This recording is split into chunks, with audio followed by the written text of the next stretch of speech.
Well, welcome, ladies and gentlemen, to the Institute of Managers and Leaders and our National Salary Survey October release. I'm pleased to welcome Susan Del Favero beside me. Hi, Susan. And Susan's replacing Charles Go, who's on parental leave. Yeah. I'm pleased to announce that Charles, who is a regular on the webinar series, has had a baby girl. So we're all very excited for him. So welcome to today's webinar. Just a little bit about the Institute. Firstly, for those who don't know, IML, as we refer to it as, is 76 years old. It's Australia's largest professional body for managers and leaders, and we're absolutely focused on management and leadership development. So what we focus on is a capability framework to develop managers and leaders right across the country as both individuals and also organisations. So we have both professional membership and also corporate membership. So we support organisations through things like people analytics and diagnostic tools, leadership programs, mentoring, coaching, and a range of professional development events to support managers and leaders as they progress and transition through their career. So if you'd like to know anything more about our organisation and about membership and also looking at some of our leadership development programs, please go to managersandleaders.com.au. Okay, so let's get on with it. As I said, Susan's joining me in the hot chair as the co-host, and thank you, Susan. Susan's head of people and culture here at IML and has instituted a range of initiatives for the Institute that really is leading, certainly from an industry perspective. We went through a lot of those in last month's webinar, and we'll be talking a little bit about some of those initiatives off the back of the National Salary Survey findings today.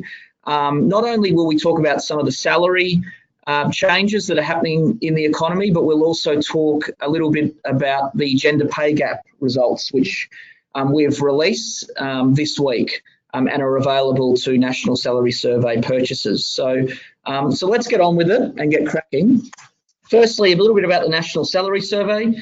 It's Australia's longest running salary survey, 54 years in publication. So whilst we do have some competitors who have joined the market in those 54 years, we're still here and around and offering top quality research and top quality data for organisations to benchmark positions, benchmark roles, and understand a little bit about what the market is doing in terms of employment and HR related topics. So it's data representing 25,000 employees. We look at 250 position titles.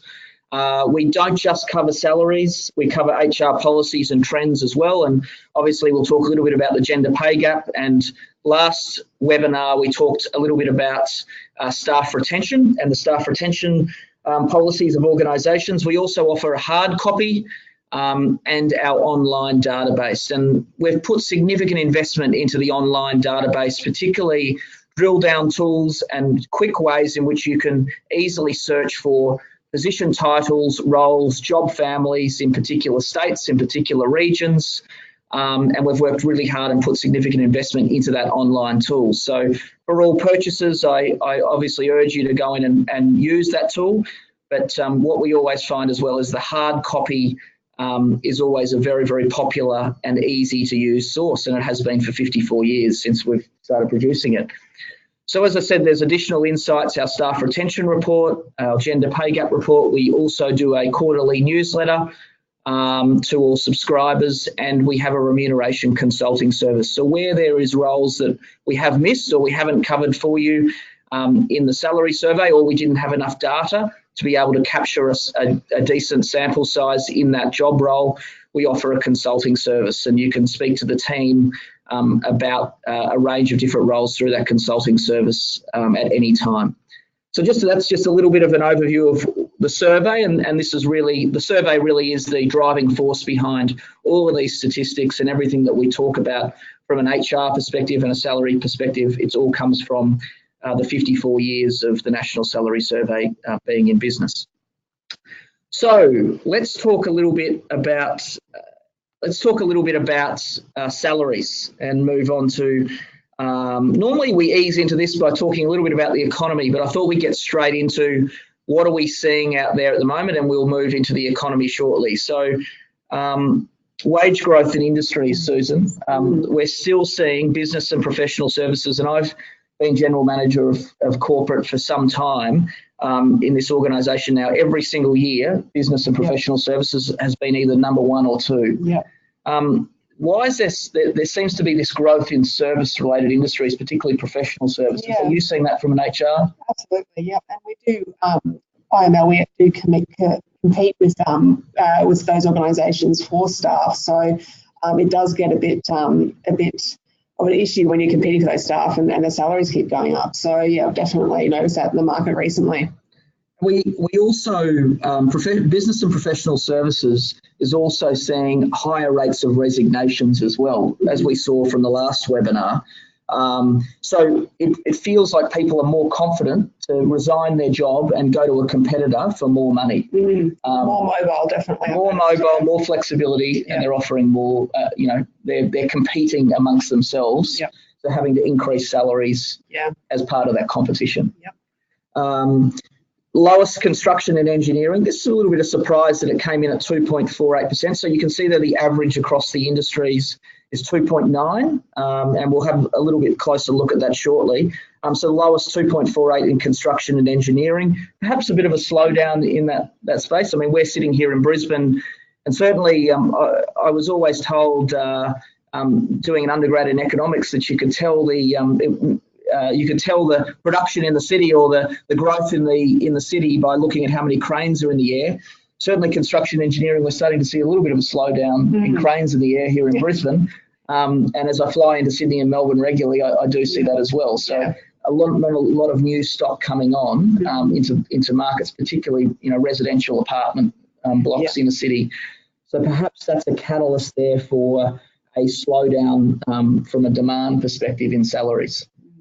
And we will have a look at some engineering roles which have certainly come off from a salary perspective, which maybe not a surprise, but certainly to see it at the lower end of the scale is very interesting. So just to recap there, highest is business and professional services at 4%, lowest construction and engineering at 2.48 against an average of 2.9%, and that leads us on to the actual salary growth, and we always compare that with inflation in the economy. The latest inflation numbers from the ABS look at around 2.1%, and salary growth, what we think has now bottomed at 2.8% in 2017 on our statistics, is now moving in an upward trajectory, which is obviously a good sign. And we'll talk a little bit about how that has interacted with unemployment shortly, but 2.9% is the headline figure, and certainly moving up slowly. And we all know that wage growth has been an issue, certainly an issue, across the economy, and getting plenty of airtime in the media as well lately. Very glacial speed of growth in terms of where we've been, but it's good news that we've, I guess, turned the corner there in 2017. So let's look at wage growth by state, and this is always an interesting statistic because it's always generally a representation of the patchwork of the Australian economy in a way. New South Wales and Victoria are seeing fairly standard, 3%, so slightly above the national average of 2.9. Queensland and South Australia slightly below the national average, 2.7 and 2.5. And WA, probably the outlier there, at 3.5%. What I would probably say about WA is that it being an outlier there, it's coming off a lower base, because it's certainly, with the mining slowdown, WA suffered there a couple of years of significant decline in salary, and as we all know, that percentage was actually a lot lower about 12 months ago. So it's probably coming off a lower base, whereby we're seeing a slight recovery, certainly in the price of commodities, and some reinvestment back into mining and engineering in that state, and so we're starting to see a bit of a kick up of 3.5%. Having said that, the forecast data, which we'll show shortly, I'm not sure, it may be sadder news for our friends in WA. It may sort of slow down a little bit on the forecast data, but coming off a lower base, 3.5%, it's rebounded very, very well. Let's look at unemployment, and we talked a little bit about how this feeds into how this certainly feeds into the salary growth perspective. Unemployment now is at a 5-year low of 5%. So as you can see there on the graph, it certainly peaked there about 6.4% in 2015, and now it's come all the way down at 5%. 5% in economic terms means full employment. And so what would you expect at full employment? You would expect salaries to go up because the demand for talent is increasing. And are we going to see it go up? Well, one of the key problems is underemployment. So unemployment represents people who are unemployed or looking for work, actively looking for work. Underemployment is a problem in the economy whereby people may be employed, but they want more hours. And we're starting to see underemployment have an impact, certainly within the Australian economy. But from a salary perspective and a salary growth perspective, unemployment at 5% representing full employment, you would certainly think that salary growth is not far around the corner for the Australian economy and for all Australian workers. So where are we now? 27 years of uninterrupted growth. Susan, you could probably talk us through many of these periods of change through the economy, starting with the recession in 91, which was the last time Australia had a recession. I might add 27 years of uninterrupted economic growth is a world record. So no economy has had more than 27 years of uninterrupted growth. So we've held up very, very well and very consistently, as you can see, across those years, averaging growth of around 2.9% over the 27 years, which is right in the middle of the RBA's target band for economic growth. So they've managed the economy very well from a Reserve Bank perspective against a number of these challenges. And this graph's from the ABS, I believe, that I found during the week, but it just shows you as we've hit global challenges, the Australian economy has always generally rebounded very, very well and consistently. So as I said, it's averaged that 2.9% over the 27 years. So I thought that was just an interesting statistic. Now, where it's going to go over the next 27 years is something we can all guess. One of the really good things we are seeing, and this is consistent across the economy, is that there's growing work for full-time staff versus part-time staff. So when we talked about earlier that underemployment problem, that is an issue, but we're starting to see more full-time workers. Susan, do you think this is a feeling that that companies are now offering much more flexible packages from a full-time perspective? Oh, absolutely. Yeah, we've seen, and we offer our staff lots of flexible packages, and that's what people are after nowadays. They still want full-time work, but they want flexibility to either finish their studies, their family commitments. So I think traditionally people would take part-time hours if they were after those sort of extra benefits. But now I think with the flexibility of a lot of employers, it's very easy or easier for people to work full-time hours. Yeah, it's a very, very good sign for the economy when business or employers feel like they can bring people on full time. Absolutely. Well. So once again, that underplays our opinion that salary growth has certainly bottomed, and that, you know, with full employment conditions and growing numbers of full-time jobs available in the market, that should certainly have a positive impact on salary growth moving forward for employers and for workers. Where is the growth? Where is the wage growth? I did show this in the last webinar. I just thought I'd touch on this again. Where the salary growth is in the public sector. It's not private sector. You can see a slight uptick in the private sector there in the last sort of 6 months, but really what's been a consistent growth point for Australia is public sector wages, and we are seeing state governments spending more and more money on public sector wages. We're also seeing federal bureaucracies growing as well, and their wage growth is consistently higher than the public sector. Now, Public sector is typically, generous from a flexibility perspective, and we've lost staff to public sector for flexibility, or more flexible arrangements, and superannuation rates. Superannuation, definitely. 17% rather than the standard 9.5%. The public sector employment and wage growth has certainly grown in recent times, but I do think that's an important stat to review. So coming back to individual salaries, and this is really part of the October update, and this is what we want to dwell on today. Part of that October update is what are the top 5 roles where we're seeing wage increases. Now this is just from the statistics. So this is from the October update. We haven't kind of done anything with the data other than pull out what are the highest statistically growing salaries across job roles from our data set. Toolmaker, 10.6%. Susan, I didn't want to ask you about toolmakers, but I don't really know too much about toolmakers, but that's a significant increase, isn't it? 10.6%.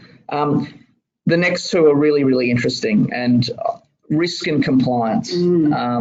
Risk and compliance, I think, off the back of certainly financial services, certainly I think other industries that are under pressure, more and more, organisations and what they do is always in the public view, in public eyes, and compliance is absolutely critical to making sure that processes and procedures are in place. I come from a financial services background. Compliance officers, were the bane of business, but as we know, are highly, highly necessary. What are you seeing from a digital marketing manager perspective there? 8.8%. Yeah, well, I can understand that. We have got quite a strong marketing team, and we have one specialist digital employee. And when we recruited her, I think it was probably around 6 months ago, it was hard to find really experienced digital people. I think because they have so much of a choice out of roles on offer, and I noticed that we did have to increase our budget for that role. So it's not just a digital marketers; it's also just general marketers from what I've seen in the market. So. We better not tell Sophie that. No, she's our digital marketing manager. She might be on the line. Yeah, she might be learning. 8.8%. Now let's get to the bad news from the National Salary Survey. Here we've pulled out as the bottom 5 job roles. Once again, we've done nothing with the data other than pull out, the bottom performers off the October update in the survey.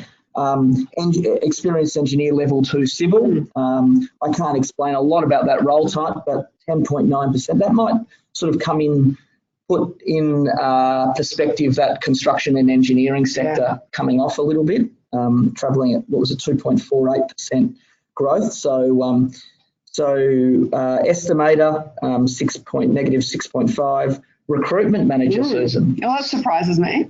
6%. Yeah. Retail store manager down 4%, and plant manager 3.5%. So some interesting results there from a job role perspective in terms of where we're starting to see some slowdowns within job roles. Let's come back to a forecast, and this is what I referred to a little bit earlier. The highest, business and professional services, once again, not at that 4% rate, so we're seeing it come back a little bit, but 3.54, still outperforming significantly. Absolutely. Against the average this year, 2.9. The lowest, banks, finance, insurance, 2.53% growth of salary in that industry. Yeah, they're going through a bit of change in that industry at the moment, aren't they? A bit of turmoil. Well, and what I read in the Australian today was very, very interesting about executive salaries and the fact that shareholders we've seen it with Tabcorp last week with their first strike from shareholders about executive pay. I wonder how some of these financial organisations will go when it comes to shareholder meetings and the approval of remuneration structures Obviously that's probably not feeding into this result so much. This result's probably people on the ground within those organisations that will be suffering a little bit of pain, I guess, from the fallout, and that salaries will be kept very much, salary growth will be kept very much lower than expectations. But at the senior levels as well, where we always see more growth, that shareholders, there has been a bit of a revolt on some of them. It'll be interesting to see what they do with their bonuses as well. Yeah, we've already seen some of them reduced up to 40 and 50%. Having said that, the size of some of those bonuses, I'm not sure 40. It's a bit of a hit, but it's for most people, it's still very, very significant. Yeah. So, but I did think that was a very interesting analysis, and maybe we've captured that data over the last 6 months. So it's obviously capped up to October, that data, and maybe that data has been captured through the period of the Royal Commission, when a lot of this bad news is coming out, and the expectation is that that industry is going to be punished, and people that are working within it will not have the sorts of salary increases that they've seen in the past. So very, very interesting. And I did actually see that NAB had made some redundancies as well recently. So, looking at obviously probably some significant headcount losses in that sector as well. Looking forward at forecast wage growth by state, we're seeing New South Wales come off from 3% to 2.7. Victoria staying consistent at 3. Queensland coming off slightly to 2.4 from, I think that was 2.7 this year. Forecast growth in SA has come off to 2.3. And forecast growth, as I said earlier, WA coming from 3.5% to 2.8. So coming off that low base, I guess, that it was this year, where we're seeing good solid growth, the expectation is that will come back a little bit. So some interesting stats out of the October update there about what we can expect from a state-based level, but probably the one state that has tended to hold up quite well is Victoria. Victoria and Tasmania, we collect, but most of that data, 90% of that data would be from Victoria, even probably higher. So a very significant state performance against, I guess, the other states, which are all seeing slight declines, which may have an impact on our forecast wage growth for next year as well. Okay, we're off the economic stuff. Okay, great. We're off the economic. That's good for you? Was there any lasting impressions, Susan, for you from the October update from the National Salary Survey in terms of where we think, I guess, we're going next year? We're obviously continuing to see growth in that business professional services. We are, which does affect our business. I don't see any massive jump. So I think from IML's point of view, internally, I think we're going to sit okay. It will be interesting in some other industries there, especially the engineering and construction industry. Yeah. Interesting to see what happens there. Continuing slowdown, and also banks. Absolutely, yeah. Banks and finance and insurance companies where there's a slowdown as well predicted. But I think certainly the October update and these statistics that have just come in with the National Salary Survey have been very, very interesting from a forecast perspective, from looking forward in terms of what states are probably going to lead the economy moving forward and where we're going to see that growth from. I am a little bit surprised about Queensland there coming off. I actually did think that Queensland would show a little bit more growth than that. We will see in time, and I'm looking forward to getting, once again, those statistics in March next year about where we see it. I do think Queensland will actually move up from 2.4, but Western Australia coming off the high base, coming back to around an average rate of 2.8, which is bang on about average, I think is probably about right for next year. So it'll be interesting to see where we go, but some really interesting statistics from the October update. What we also do is crunch the numbers around gender pay and gender pay gap.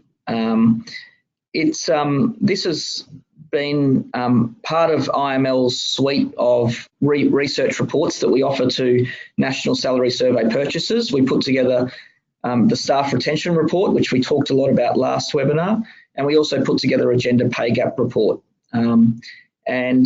Typically, and purely what we measure here is like for like. So we're not measuring average male earnings versus average female earnings, which WEGA and some of the other agencies measure. What we are measuring is where we can measure like for like roles. So a second year engineer versus a second year engineer, male and female, what is the difference in terms of salaries there?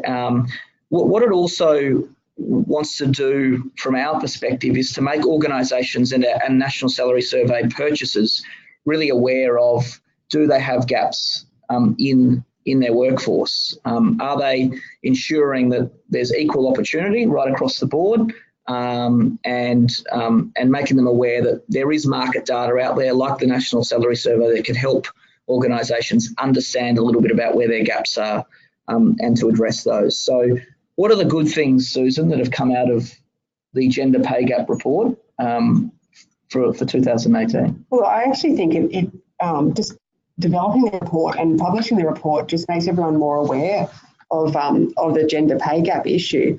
And it's certainly prompted me to do an analysis internally on our gender pay gap. And even though we're a small to medium sized business, so we don't have that many roles that are like for like, we do have a few, and we went through that process. We found out that we don't have a gender pay gap issue at IML, which is fantastic. But I think in the larger organisations, it's just making people aware that there is a gap and doing the analysis behind that. So I think the report can assist in that process. So I certainly used it. Fantastic. The narrowest gaps we've seen across Australian organisations were the support level staff. And also really interesting within IT, within the IT family, where it's about skill. You know, it's about skills, absolutely about skills, and also IT actually generally factors into a lot of the National Salary Survey results. So typically, we haven't talked about IT today, but usually it is always talked about because it's always an area of growth. There's always growth within that job family and job roles in IT. But it's wonderful that it's factored in as a real positive from the gender pay gap, that it is the number one job family where there's no pay, there's very little pay gap between gender. Yep. One of the other interesting stats is that since 2014, pay gaps have narrowed at the senior executive job level. But as we'll show shortly, it's still quite high. And it's also narrowed within finance and accounting. I think that's grown with awareness. You talked about awareness. Yeah, definitely. I think a number of those organisations, particularly the big four accounting firms, are very, very well aware of gender pay gaps within their organisations. And I think financial firms, you know, as we've talked about, a lot of them are either publicly listed companies or privately run, but there's a significant awareness of that issue within their workforce, and it's being addressed at an HR level. So that's the good news from the gender pay gap. We did want to touch on some of the poor news, or the not so good news. On average, male staff are still paid 6.7% more than female counterparts for undertaking the same role. So that's a like-for-like comparison. As I said, these are purely like-for-like. It's not looking at average earnings versus average earnings. This is, you know, a first-year nurse male, a first-year nurse female. What's the difference? A third-year engineer versus a third-year engineer male, female. What's the difference? Right across that board where we can measure like-for-like, it's still around 7%. Still some work to do. The widest gap, what we're seeing, is at senior executive and management levels. And we'll look at some statistics in a minute across that. And since 2014, pay gaps have widened at the support staff level, which is the best performing level. So we're starting to see, while senior executive level is still too high, it's coming back a bit, and support level is probably the best performing one, but it's going up a little bit, which is interesting. And job pay gaps have widened in the last 4 years from the engineering and science job family.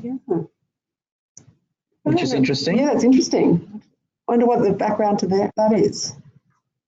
Not sure. Not sure. Speechless. But that's certainly areas that we can improve on, and if you work for an organisation in those sectors, I'm sure you can certainly look at that from your own organisation perspective. So just coming back to the job level there, senior executive and other management roles are certainly a lot higher than professional, technical and support staff roles. So what you're seeing in 2014 was it was much higher. You can see there the blue line for senior executive and other management roles, the dark blue line being a lot higher. It was up around 15-16% in 2014. It has come back to around 10%, but still it's a 10% gap. Whereas support staff level was around the 4%, 5% in 2014, it's sitting at around 6% today. So at a job level, general management and senior executive is still much, much higher from a gender pay gap perspective. If we look at job families, and we touched a little bit about this earlier, but general management still around the 14.6%. So it hasn't moved much from the 16% it was at.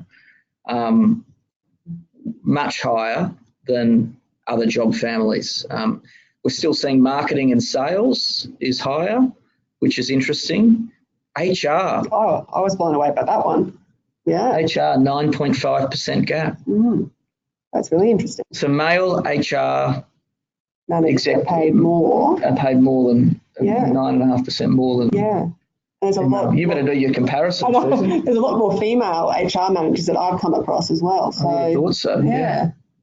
So some very interesting statistics there, and as you can see, as we mentioned earlier, IT at the bottom there, only a 4.6% gap, which is very reassuring from an IT perspective.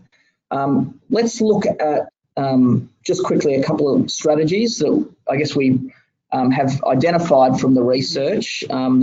Susan, you might talk us through some of the strategies just from a gender pay gap perspective in terms of what you can do at an organisation level to improve in those areas. Yep, obviously using the National Salary Survey report, but also educating hiring managers. So not all organisations have an HR department. And if they don't, I think they do decide, hiring managers do decide on salaries. I think they need to be aware of all the market data, all the data that has been published about the gender pay gap, and make sure that they help reduce or make sure that the like-for-like positions are paid the same without that big differential. I also think that it's good practice or best practice to develop some sort of policy or statement on your business's approach to the gender pay gap, just so that it's published, it's out there, people know that that the organisation is doing their best to reduce this pay gap, and it also makes sure that all the hiring managers as well are aware of it. So just a few tips there to help out with reducing the gender pay gap in your own organisation. Terrific, great strategies and excellent ideas there for organisations to implement. I know you've done a lot of that here, Susan, and we would obviously, we've got the luxury of having all the data available to us through the National Salary Survey and being able to understand, where there are gaps and being able to address that very quickly. So, so some excellent strategies there. And as I said, that gender pay gap report is available for National Salary Survey purchases. And it's just been completed this week. We released it, so terrific. Just to recap, we obviously sell the National Salary Survey, and obviously part of the reason for this webinar is to talk about the results and the statistics. And before we get into some questions, and I have been receiving a number of questions through, so we've got plenty to work on. I wanted to highlight this. We do sell the survey. It comes, as I said, with the staff retention report, which was completed last month, the gender pay gap report, which was completed this week. We're selling that at the moment, limited time. So between today and tomorrow, if you purchase, you receive 20% off on the National Salary Survey. So please go to managersandleaders.com.au/NSS and you can use the promo code PL20, that's PL20, that'll give you 20% off on the price as you go through the checkout. So managersandleaders.com.au/NSS and use that promo code. Or if you need to know a little bit more about the survey itself and what it offers, please put your details in there and request a call back. And we'll call you back within 24 hours, so you won't miss out on that 20% off limited time offer. So put your details in there, we'll call you back. If you've got any questions at all, anything that Susan's talked about from the gender pay gap report or any changes from an HR perspective, Susan, she's always happy. She's still fielding emails and calls from last webinar. So the 1,000 people that attended last time are still contacting you, Susan, to ask for some advice around staff retention strategies. So please feel free to enter your details there and request a call back, and we'll get in touch. So let's move to some questions. We've got about 5 minutes. So what are we asking? So we've got, you mentioned sustained growth has delivered improved living standards for the average Australian. Does this substantially reduce inequality in wage and salary? Well, what we are seeing is probably not that, because what we are seeing is significantly higher growth in senior levels, and not so much represented in middle manager level, I guess, and support or technical based levels. So we are seeing substantially higher. Now, I would argue that yes, we are seeing improved living conditions right across the board, because we are seeing growth within the economy and we are seeing salary growth. But what I would argue is that it's higher at the higher levels, and also it's not so much, it's not that much further higher than inflation. So costs are increasing at a rate that's close to salary growth expectations, particularly at that middle level. So we are seeing living conditions improve, but it's better at the top end than in the middle, if that makes any sense. So I hope that answers your question. If it doesn't, please get in touch after this. Are the pay gap figures adjusted for full-time hours? Yes, they are. Does it take into account females work part-time more than males on average? It does. So what we're doing is looking at like-for-like figures. These are full-time roles that we've looked at, and that's where the gaps are. So we are taking into account that. I don't think a lot of the data out there does that necessarily, but certainly our data does take into account these are full-time roles, and purely on a job role basis, we do look at a like-for-like basis in that perspective. And as I said, 6.7% is still, way too high. Having said that, it is coming down every year, but it's still too high. Some of the other questions are around, our predictions on what's your prediction on employment? You've mentioned we're at full employment. Will that drive further wage growth? Well, unemployment figures are tipped to fall further. So whilst we say 5% is full employment, I think the US at the moment, which their economy is going gangbusters, is at their unemployment rate's about 4.4%. So when you regard traditional full employment at 5%, their unemployment rate is 4.4. I think our unemployment rate will continue to fall as well, under 5%, which is remarkable given the challenges in the Australian economy, and that will continue to have upward pressure on salary growth. So when we say salary growth of 2.9% this year, I would expect that to move into the 3% next year. Because unemployment continues to grow. We're still seeing good numbers of job growth out there, particularly in full-time employment, as we showed. So our expectation is that salary growth can only go up. And I know it's been a painful 3 or 4 years for a lot of people where inflation has almost overtaken salary growth rates, but I expect it at unemployment under 5%, you've got to see upward pressure on salaries, because the competition for talent becomes more so. And we see that every day. We've got a number of roles advertised at the moment, and we're not seeing hundreds of applications coming in, are we? It's difficult to get the sort of talent that you're really looking for in a role, because there's that high competition for talent. Will you be sending out the slide pack? Yes, we will. We'll send out the slide pack with some feedback surveys after the webinar this afternoon. A question, surely these figures come with a note that multiple variables may impact the differences in figures, not just gender. What do you think? Susan, do you think that there's obviously other variables of course out there in terms of, and we talked a little bit about this before we started the webinar, was whilst we are looking at gender, male versus female salaries and like-for-like positions, there are a lot of differences. Yeah, there could be many, but it's hard to quantify what they are. Some people might prefer to take a lower salary to be able to leave work, or to come to work at 6 a.m. and leave at 2 to pick up kids. Yeah, that's right. And so, or, you know, they might prefer to take a lower salary to have a bigger investment in themselves from a professional development standpoint from an organisation. So there are multiple factors in people deciding on whether they're happy and whether they're comfortable with the salary they're being paid, because often it does come down to conditions and, you know, lifestyle as well. Yeah. So no, we can't probably, to answer the question, we can't conclusively say that this is absolutely, you know, everyone's, you know, a standard human being, and we all come in at 9 a.m. and we all leave at 5 p.m. and there's obviously, you know, differences there, and maybe some of that 6.7% can be accounted for in some of the things we just talked about, but certainly from a like-for-like perspective, purely on an economic data perspective, if you're an economist, you go on the data, and, you know, we've got to run on that data report. Okay. Does your survey cover the fast-moving consumer good industry? Yes, it does.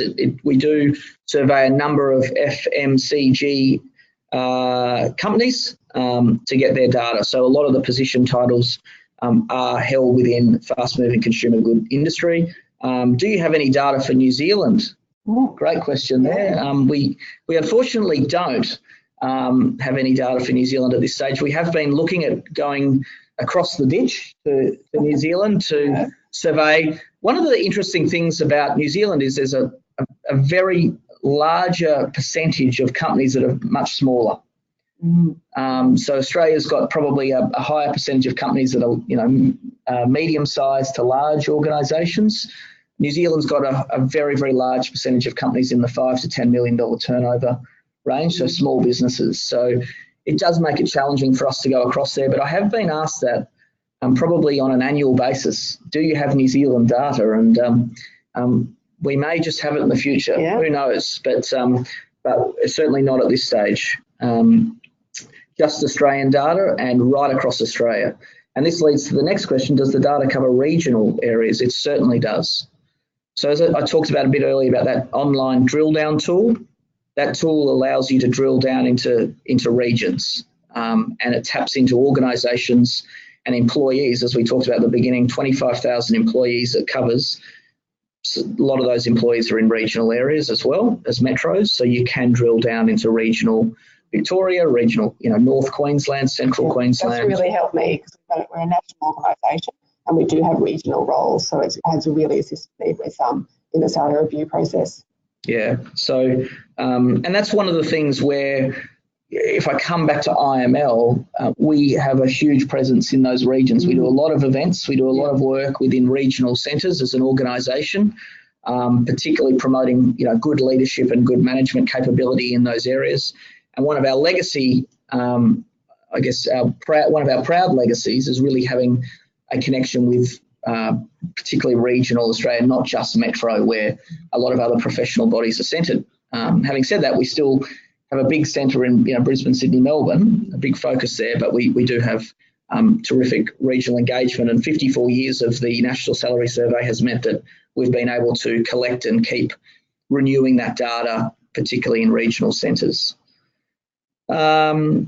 And probably the last question revolves around the October update and, you know, how often we update data. So just for those that don't know, so the survey is released always in March and April of every year is when our major release is, and that's what is the hard copy, is the March and April statistics. That's really our annualised data. The October update is the we collect data over these last 6 months from the release, and the October update is updated online. So we won't be sending out hard copy, big hard copy packs, because we think having that annually is fine, but definitely if you want to get that updated October data, you can capture it online with the drill down tool as we've talked about. So any purchases that purchase now with that 20% offer, we'll be able to both get a hard copy. We still do send you the hard copy. You've obviously got all the updated online material, as well as the 2 reports that we offer. Susan, fantastic for you to join us today. Thank you for having me again. Thank you. You've done a stellar job. You might be a permanent replacement for Charles Go. Who Charles is sitting, with his little baby girl at the moment. I'm sure watching with great excitement at us on the webinar. But thank you very much for joining us. As I said, just to repeat, if you would like to take up that offer, that 20% offer for the webinar from today, for the National Salary Survey October update, the staff retention report and the gender pay gap, please jump online, managersandleaders.com.au/NSS, and use the promo code PL20, or simply ask for a call back, and we'll be in touch in the next 24 hours to have a chat to you about any questions you might have. I know I didn't get to all of them today. I've still got some coming through now, so I'm sorry I didn't get to all of those, but we will reply to you offline, but also if you would like a call back, please request it and we'll get in touch with you in the next 24 hours.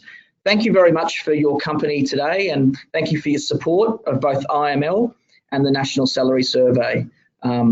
We absolutely are delighted to work on this project every year because it's a terrific project. The survey captures really critical data within the Australian workforce and changes that are happening in the Australian workforce that I hope help organisations like yours around the country support your employees in a better fashion moving forward. So thank you very much once again for your support, and we'll see you soon.